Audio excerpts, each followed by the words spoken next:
ನಮಸ್ಕಾರ ವೀಕ್ಷಕರೇ, ವಿವ ನ್ಯೂಸ್ಗೆ ಸ್ವಾಗತ. ಇದು ಸುದ್ದಿಗಳ ಡಬ್ಬಿ.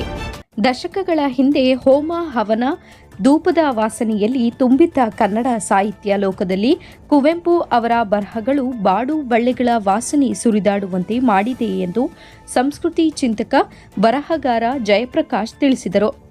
ಮೊದಲ ಜೋಡು ಪುಸ್ತಕದಲ್ಲಿ ಸೂಕ್ಷ್ಮ ವಿಚಾರಗಳನ್ನು ಪರಿಣಾಮಕಾರಿಯಾಗಿ ಅಭಿವ್ಯಕ್ತಗೊಳಿಸಲಾಗಿದೆ ಎಂದು ತಿಳಿಸಿದರು. ನಗರದ ರೋಟರಿ ಭವನದಲ್ಲಿ ಮಧುಕರ್ ಮಳವಳ್ಳಿ ಅವರ ಮೊದಲ ಜೋಡು ಪುಸ್ತಕವನ್ನು ಲೋಕಾರ್ಪಣೆಗೊಳಿಸಿ ಮಾತನಾಡಿದ ಅವರು, 1960ರ ದಶಕದಲ್ಲಿ ಸಾಹಿತ್ಯ ಲೋಕದಲ್ಲಿ ಶುರುವಾದ ಪಲ್ಲಟ ನಿರಂತರವಾಗಿ ಹೊಸತನಕ್ಕೆ ತೆರೆದುಕೊಳ್ಳುತ್ತಲೇ ಬಂದಿದೆ. ಸಾಹಿತ್ಯ ಕ್ಷೇತ್ರದಲ್ಲಿ ಹೊಸ ನೀರು ಹರಿಯುವುದು ಬಹಳನೇ ಮುಖ್ಯ ಎಂದರು. ಈ ವೇಳೆ ಸಾಹಿತಿ ವೆಂಕಟರಾಜು, ಮಂಜು ಕೋಡಿ ಉಗಿನೆ, ಪುಸ್ತಕ ಕರ್ತೃ ಮಧುಕರ್ ಮಳವಳ್ಳಿ, ರೋಟರಿ ಅಧ್ಯಕ್ಷ ಚಂದ್ರಶೇಖರ್, ಜಾನಪದ ಕಲಾವಿದ ನರಸಿಂಹಮೂರ್ತಿ, ಕಲಾವಿದ ಕೃಷ್ಣಮೂರ್ತಿ, ಗುರುರಾಜ್ ಸೇರಿದಂತೆ ವಿವಿಧ ಸಂಘಟನೆಯ ಮುಖಂಡರು, ಶಿಕ್ಷಕರು, ಮಹಿಳೆಯರು ಹಾಗೂ ಕವಿಗಳು ಹಾಜರಿದ್ದರು. ವರದಿ ಫಯಾಜ್ ತೇಲಿ, ಚಾಮರಾಜನಗರ, ವಿವ ನ್ಯೂಸ್ ಕನ್ನಡ.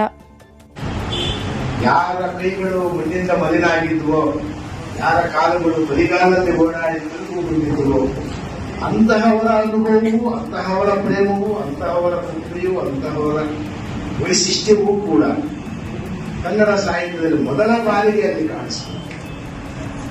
ಅದೊಂದು ಬಹುಶಃ ಅದೊಂದು ಪಲ್ಲಟ, ಅದೊಂದು ಯುಗಾರಂಭ.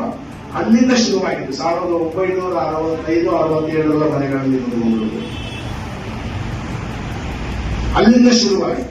ಅಲ್ಲಿಂದ ಶುರುವಾದ ನಂತರ ಕನ್ನಡ ಸಾಹಿತ್ಯದ ಪ್ರಯಾಣ ಹೀಗೆ 30-40 ವರ್ಷಗಳವರೆಗೆ ನಿರಂತರವಾಗಿ ಹೊಸ ನೀರಿನಿಂದ ತುಂಬುತ್ತಾ ಇದೆ.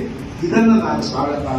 ಹೊಸ ನೀರು ಹರಿಯುವುದು ಬಹಳ ಮುಖ್ಯ. ಒಂದು ನದಿಯ ಪ್ರವಾಹ, ಹೊಸದಾಗಿರುವ ಫಲವತ್ತತೆಯ